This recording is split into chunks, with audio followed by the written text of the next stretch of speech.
comme ça, tu vas le mettre dans ta main. Applaudissez-vous un peu. Hey, il a dit, quand Yeshua est arrivé, il va vous montrer un petit cadeau. Chez nous, en anglais, quand on dit we can go, on est pas ensemble. No, we can go. No. Encore plus fort, we can go. No. Merci beaucoup. Sinon, en anglais, quand on dit we can go, ça veut dire que c'est tous les matins, vous vous lavez. Applaudissez pour vous. Yeah. Non. En fait, je viens d'arriver directement de l'aéroport Félix Houphouët-Boigny.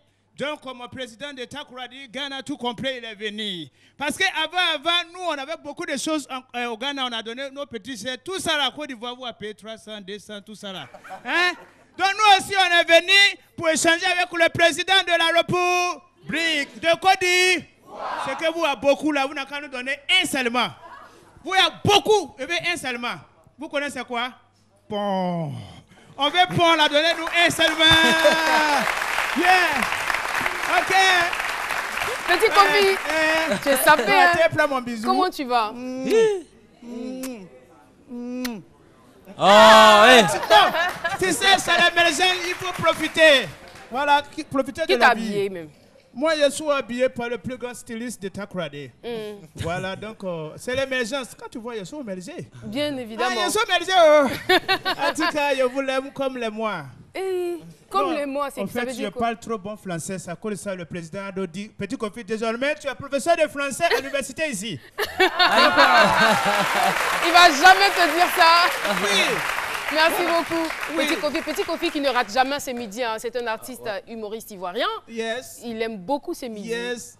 Tu as vu Ismaël Isaac? Il a chanté un jour viendra le mouvement black, c'est la politique partout. Mais quand il a fait là, est-ce qu'on n'a pas vu Barack Obama est devenu président? Tout à fait. Mais quand il est devenu président, il a demandé au Barack Obama. Le jour où il est venu au Ghana, il a dit au Barack, tu es président. On dirait que tu as peur un peu. Il dit, I'm not that I'm the president of the United, but there is something that I'm afraid of. What is that? Non! Tu es trop fort, petit Kofi. Il dit qu'il est président, mais il a peur de quelque chose. Il dit, il y a quoi? Il dit, Maison Blanche. Donc, à présent, il est en train de chercher un peintureur pour peinter la Maison Blanche en noir. Donc, je vous remercie. Bravo. Okay. Merci beaucoup, petit Kofi, merci. Ouais, prends mon oui, signature. non, oui, après, tu peux partir. Mon signature. Mon vélo. Kofi, il vient attraper ton gars. Ok. Ils sont de la même race. Okay. Ça va un peu? Ouais, ça va. En tout cas, on dit que tu es le plus belle de Côte d'Ivoire. Ok. Merci. Petit Kofi, voilà, avec cet accent ghanéen, juste pour saluer la présence du président ghanéen John Dramani Mahama, qui est en ce moment en visite d'État pour 48 heures en Côte d'Ivoire. Voilà, c'était juste l'information. Et puis nous allons passer à présent à la rubrique, sinon à la chronique Savoir vivre avec Nadiani Diarra.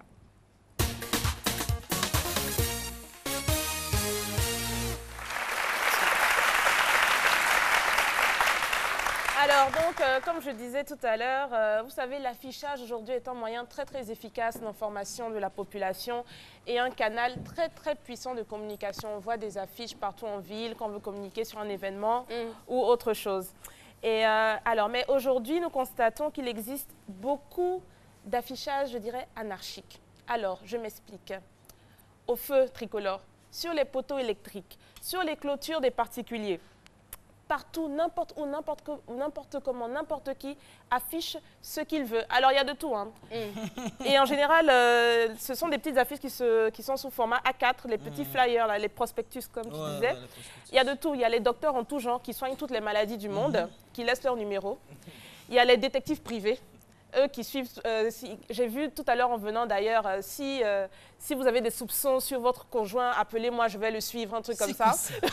Et les agences de placement de personnel, enfin, il y a de tout et de n'importe quoi. Arrêt de bus. Moi, j'appelle ça. Gigolo aussi. Il y a tout. Merci. Gigolo, tout, partout. En location, tout ça. Et alors, moi, j'appelle cela de la pollution visuelle. C'est pas esthétique.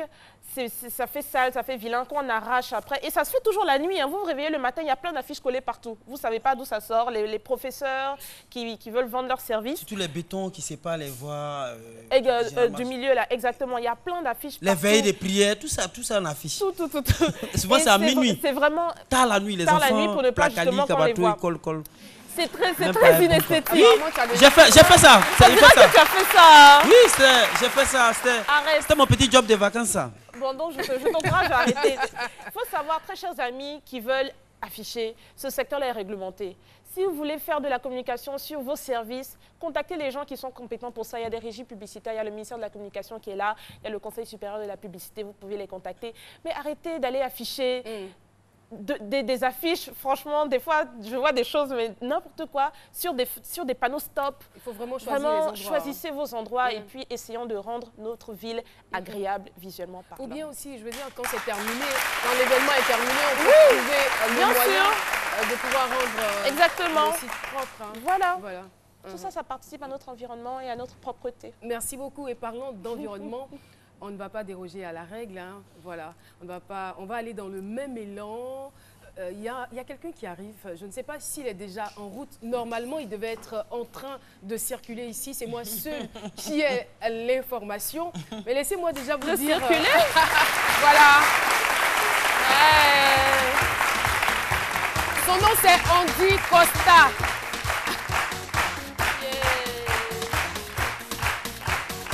Andy Costa, faut le dire, est éco-reporter. Il est président de l'ONG My Dream for Africa. Mais avant toute chose, il faut dire que Andy Costa est passé par le cinéma. Il est le photographe de Didier Drogba, le photographe de Magic System, le photographe de Caroline Da Silva. N'est-ce pas? Andy Costa, comment vas-tu? Je vais très bien. Alors, on parle avec vous aujourd'hui, on parle avec vous de l'initiative Tous au transport vert. Mais avant d'aborder le sujet, moi je veux savoir quelle est votre actualité en ce moment? Et actuellement, nous travaillons sur 2 projets éminents. D'accord. La bande dessinée du groupe Magic System, intitulée Dan Mambo à Paris. Ok, Et très bien. une exposition photo sur Didier Drogba intitulée Didier Drogba l'humanitaire.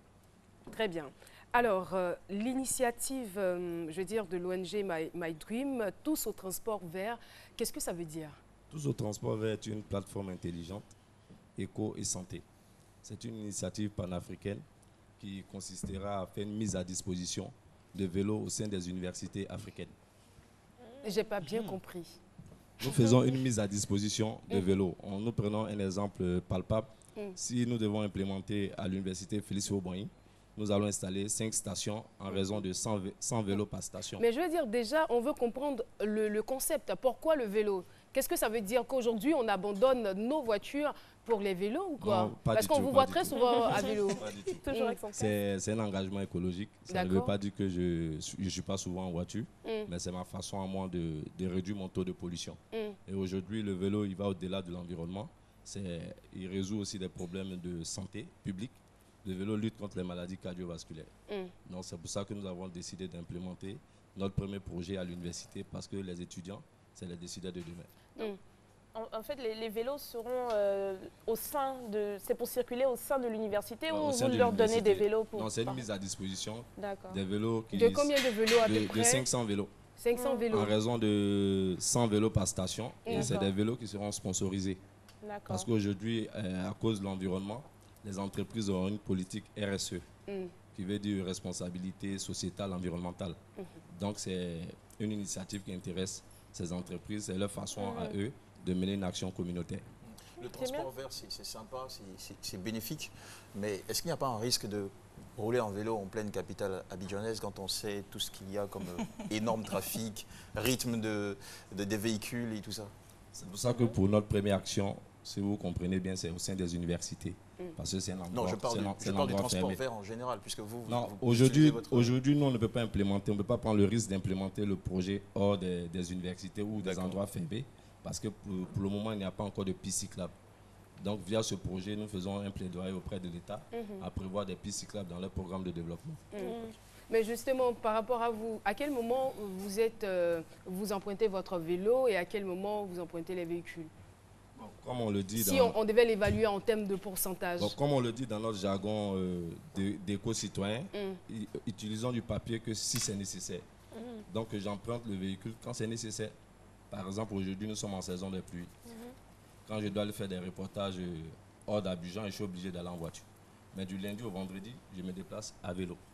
Parce que je fais un parcours de 7 km en moyenne pour venir au taf. Donc ça me permet aussi de résoudre la problématique de faire du sport.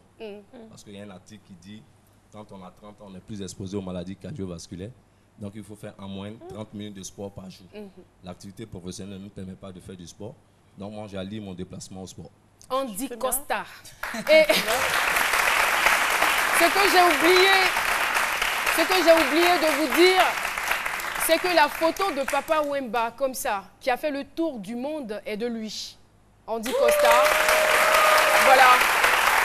Photo qui a été récupérée aujourd'hui par une grande marque. En tout cas, félicitations, vous faites du très bon travail.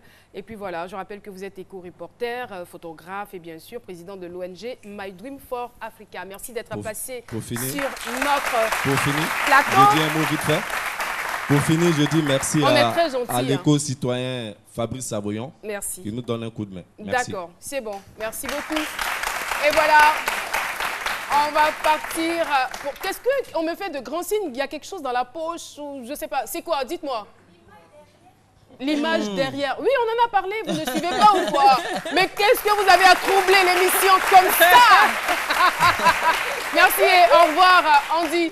Et voilà, on part pour la pub et on retrouve Jean-Michel pour la dernière chronique de cette émission.